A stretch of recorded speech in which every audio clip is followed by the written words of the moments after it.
We're documenting this journey to the afterlife. Absolutely. In hieroglyphs. And it's Joe Rogan has this conversation about Egypt, and I think it really ties into the biblical account of Exodus and why it plays such a big role in our today lives. And it can help us understand why Egypt was so important in helping society move forward. And now here we are. So let's get into it. So now have all the answers to something as perplexing as Egypt.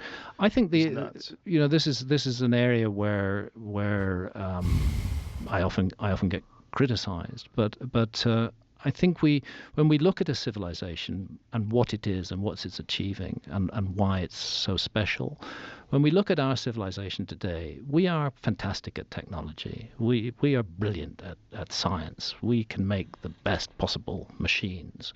And we're a society that is built around production and consumption, and a society in which people define themselves in terms of what they own, what they possess, and what they produce. And it becomes a very materialistic society, a society that's focused on material things, where we define ourselves by our material possessions. Ancient Egypt had a totally different focus. Yeah, they were great at making material things, but that was secondary. Their main thing was, what are we here for? Why are we living this life? What happens to us when we die? They investigated that mystery more deeply than any other culture that I know of, and they were doing so right from the beginning of records. And they were documenting this journey to the afterlife. Absolutely. In hieroglyphs. And it's like, what were you documenting? Like, how do you know? Like, what were you trying? How did everyone agree on this particular myth or this story? Unless there was some experience being brought to bear in it.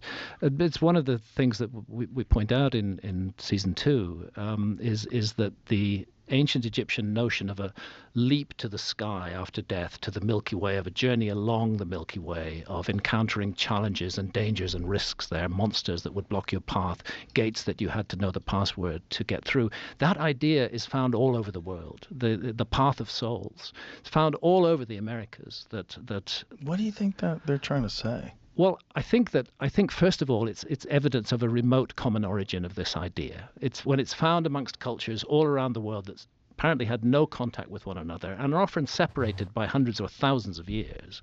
The same idea is found about what happens to us after death. The only reasonable explanation I can come up with is that they've all inherited this idea and then developed it in their own ways from a remote common source. And that's one of the main reasons that I'm curious about the possibility of a lost civilization. So what if maybe because they all have the common ideas is because there is an afterlife, there is heaven and hell, and we all have to give account to the Creator and how we lived our lives. And I think that's so interesting because the Israelites were in Egypt for a good amount of time, and they were slaves, and they helped with the civilization. They helped with building the material world during that time. And they would have encountered some crazy stuff about God because of the Israelites, because of the 10 plagues. Every time when God did a miracle through Moses, the Israelites almost could do their own miracle. In a sense, they would go to their own gods and do their own miracle and be like, see, we can do the same thing. But it was counterfeit, obviously, until God caused all of the firstborn children to die, and they couldn't replicate it. They could do just like one, but God would cause crazy amounts of plagues. The river would turn to blood. There was grasshoppers everywhere, frogs everywhere, gnats. It became super dark. So that's super interesting. I wonder if that really played a role in the aspect of their religion. That these spiritual ideas are found all around the world, and they involve the journey of the soul after death and a leap to the heavens. And sometimes it's called an underworld, but really it's set in the sky. And this journey that takes place where you are judged on what you've done with your life. This is something else that we avoid in the world today, is taking responsibility for our own lives. The ancient Egyptians required you to take responsibility for your life. And if you did not do so, the outcome after death would not be good. You had to celebrate the gift of life. You had to realize the incredible gift that you had been given. And one of the opportunities of that gift is the opportunity to accumulate wisdom. And that's one of the things, hopefully, that we all do as we get older, is get a bit more wisdom and a bit more understanding. But in the case of ancient Egypt, that idea is developed over 3,000 years, and it's essentially the same at the beginning as it is at the end. That the soul, that death is not the end. This is the conclusion of a society that put its best minds at work for 3,000 years on this problem. The death is not the end. We may think it is. Scientists may tell us it is. But when a scientist says death is the end, there's nothing more, we're just physical bodies, and when the light goes out, it goes out forever.